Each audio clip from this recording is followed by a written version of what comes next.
I scored a 520 on the MCAT just studying a few hours per day. No 12-hour grinds, no all-nighters, and no going off the grid for months at a time. I started at a 502, but I ended up as a top-level scorer by following 4 simple rules that you can apply right now. In this video, I'll break down those 4 rules, and at the end I'll show you what a realistic 3-hour MCAT study day can actually look like. I'm Arsh, a neuroscience graduate and incoming medical student. Here's how to study smarter from day 1. Rule number 1. The MCAT tests how you think. This is the most important mindset shift I had during MCAT prep.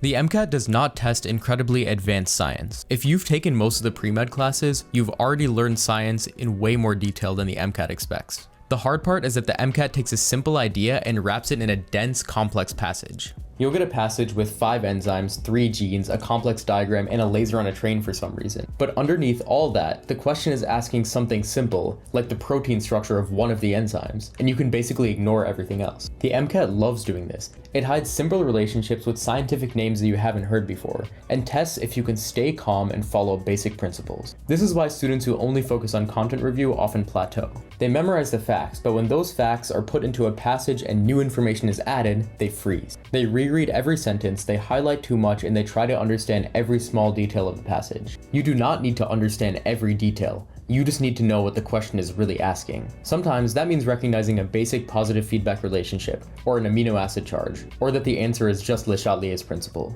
When you do practice questions, don't just ask yourself if you understood the content. Ask yourself if you understood the logic of the question and how it could be answered in the simplest way possible. Rule number 2, start practice on day 1. A lot of students think they need to finish content review before starting practice questions. If you don't have the knowledge, you can't answer the questions, right? Wrong. This is one of the biggest traps in MCAT studying. Practice questions are not just a way to test what you already know. They are a way to learn how the MCAT works. If you spend months only learning the content, you feel like you're building a strong foundation. But when you get to your first practice exam, you'll realize that the MCAT asks questions in a totally different way than you expected. This is a horrible feeling, because now you don't just have to learn content. You also have to learn timing, strategy, question interpretation, graph reading, and stamina. Those skills take time. You can't cram learning the MCAT reasoning into the final few weeks. So from the first day you start studying, you should do some practice questions. This doesn't mean that you need to take a full-length exam every day. It just means that your study plan should include some MCAT passages and MCAT style questions from the very start. Start with 20 to 30 minutes of timed practice questions per day and choose a different subject every day. Eventually, you should work towards doing full sections every day under realistic MCAT conditions. Rule number 3, stop fake studying. This is where people waste hours of their time every single day and gain nothing. One of the most common mistakes I see students make is covering entire whiteboards with their notes, just copying from their iPad. This looks impressive and makes for a good Instagram story, but you lose a lot of time, and this study strategy has almost no benefits. When copying notes, your brain is practically turned off and you're just on autopilot. All you're doing is moving information from one place to another. You're not retrieving it, you're not applying it, and you're not making decisions under pressure. The MCAT does not reward beautiful looking notes. It rewards recall and reasoning under time pressure. This does not mean that all writing is bad. The key is, if you write from memory. Close your notes, take out a blank sheet of paper, and draw the glycolysis pathway. Even if you don't have it memorized, write everything you know and genuinely try. When you're finished, open your notes and see what you missed. Then, close your notes and try again. The same thing applies to flashcards. Anki is one of the most useful study tools for the MCAT because it forces you to recall information. Even Anki can become fake studying if you just flip cards and say, yeah, I kind of knew that. To study efficiently, you have to be honest with yourself. Could you actually produce the answer without seeing it first? Could you teach the concept? Could you apply the concept in a passage? These are all questions that you have to ask yourself constantly while studying. The reason I was able to study just a few hours per day was not anything magical. It was because those few hours were extremely efficient.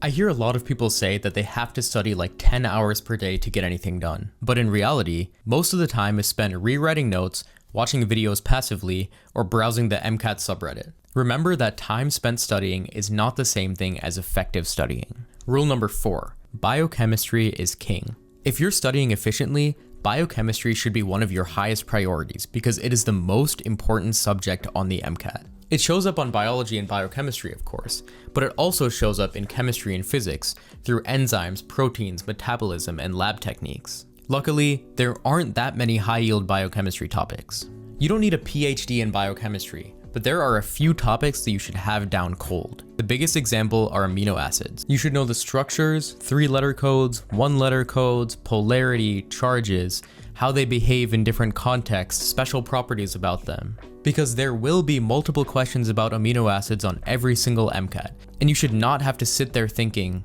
wait, which ones are positive again?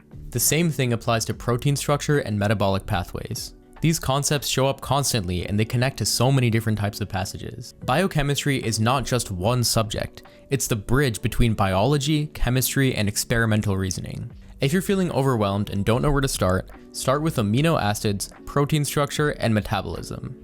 Now for a realistic 3 hours a day MCAT study schedule. I didn't spend exactly 3 hours every single day. Some days were longer, like full-length exam days, and some days were even shorter, but I never consistently studied all day. A realistic 3-hour day could look like this. First, an hour of Anki reviews. This is where you review the cards that Anki gives you that day. Don't just flip through them. Actually be honest with how well you knew each card. Second, an hour of timed practice questions. This could be a set of CARS passages, psychology and sociology passages, or even just a set of passages about amino acids. Choose different topics each day and do everything under realistic MCAT timing. Third, an hour of review. This is the part that most students skip, but it's crucial for improving your score. Reviewing does not mean just reading the explanation and saying, oh yeah, that makes sense. You need to ask yourself, why did I miss this? What can I learn? What was my incorrect thought process? And what can I do differently next time? This is where real improvement happens. A smaller number of questions with deep review is better than a huge number of questions with shallow review. The biggest lesson I learned from MCAT prep is that how you study is more important than how long you study. If you want to make major improvements to your score, just follow the 4 rules I outlined in this video. The MCAT tests how you think, start practice on day 1, stop fake studying, and prioritize biochemistry. Thank you for watching this video, and I'll see you in the next one.